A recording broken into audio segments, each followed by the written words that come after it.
Anthony Richardson, things are looking good for him. Named starter, is going to Yeah, make his debut.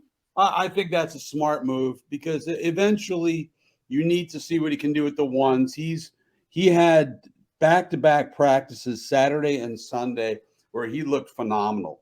And excuse me, I got an itchy nose.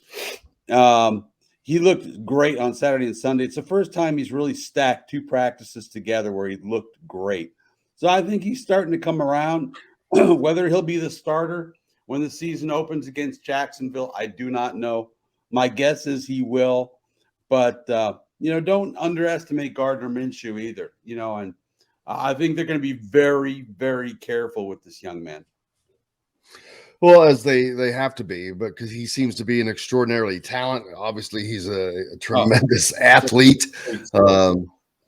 So, but the mental part, though, again, it goes back to the very, very beginning when he's moving his whole family here.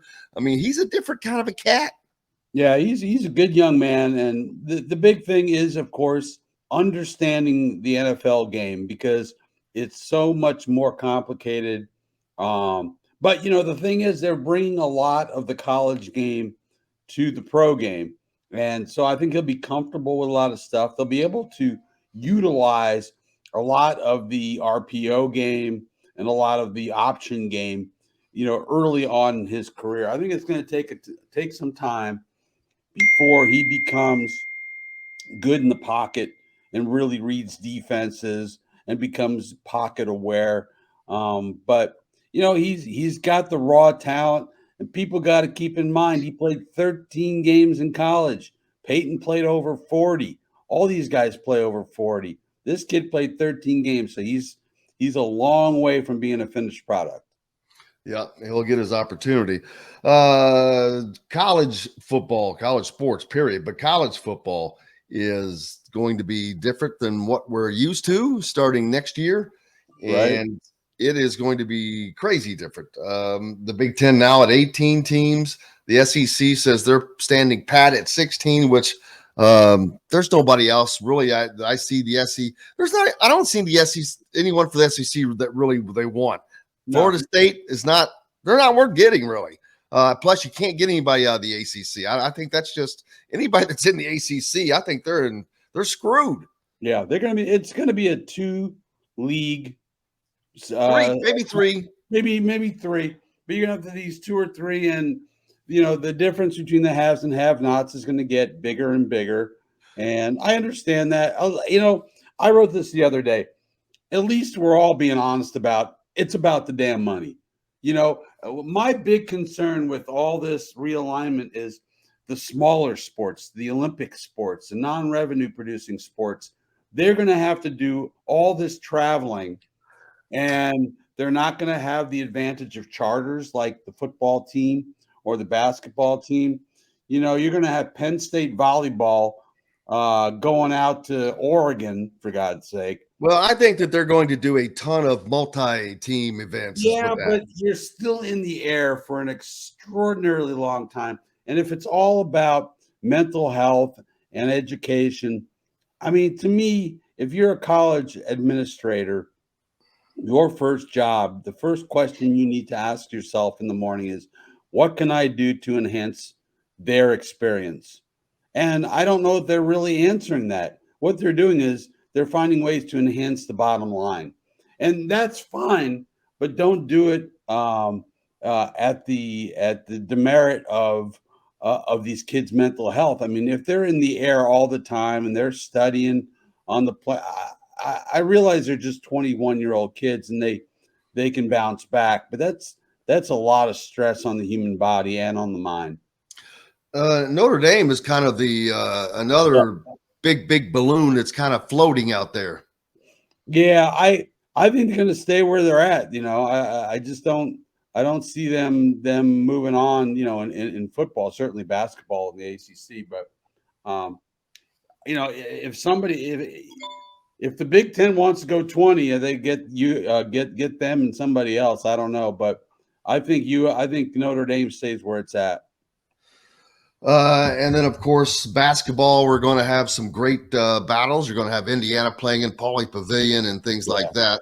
1 year away from it could have been. Can you imagine if Kalen DeBoer and Michael Penix had been coming to Bloomington to play football? Right. Yeah, that'd be cool. And so what is it? 2 years from now, it all starts and they change. They're going to year. Next year, and they're going to change all the divisions and everything else. No more divisions as of right now. The divisions were gone. Oh, right. But see, that's another thing. What are they going to do now with 18 teams? Or are you going to have 2 9-team divisions? Are you going to stay away from divisions? Are you going to, if they had 20, do you go to 20 and have 4 5-team pods? Who knows? Yeah, I don't know. It's either way, Indiana's going to finish damn near last in football. Yeah.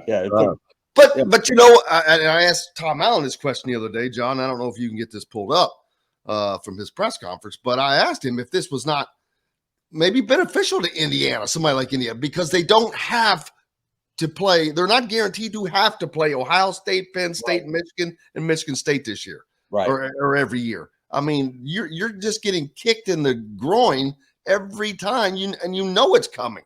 Right. And that's the worst. It's like, well, you know it's coming. And I asked him that question the other day. He said, yeah. He said, I think 3 of those teams are in the top 10 right now. Yeah. I mean, I got one of the toughest schedules in the league. Every year. Because they can play those guys. So I think this is going to benefit the Indiana program. You might be right. To try to loosen up. And that's what I asked, to loosen up the schedule a little bit, to give you some breathing room. I think there can be some really interesting games. You know, Ohio State at Oregon and Michigan at Washington. You know, I don't know what the schedule is this year, but you're going to have more really interesting games. Again, I'm all for this with football. It's the non-revenue producing sports that give me pause. That, you know, and maybe I'm just, you know, boy crying wolf, but I just think it's going to be really tough on those young men and women who swim and play volleyball and lacrosse and all the rest. Yeah, we'll see how it turns out. I think that they'll do whatever they can to mitigate that, but that is a legitimate concern. Philip mentions, what about the potential of the Big Ten going to 10 conference games? Man, there's no way until the SEC at least makes some movement that the Big Ten would go to add another conference game. I think I don't. That may put them at a disadvantage towards the college football playoffs. Maybe it doesn't. I don't know.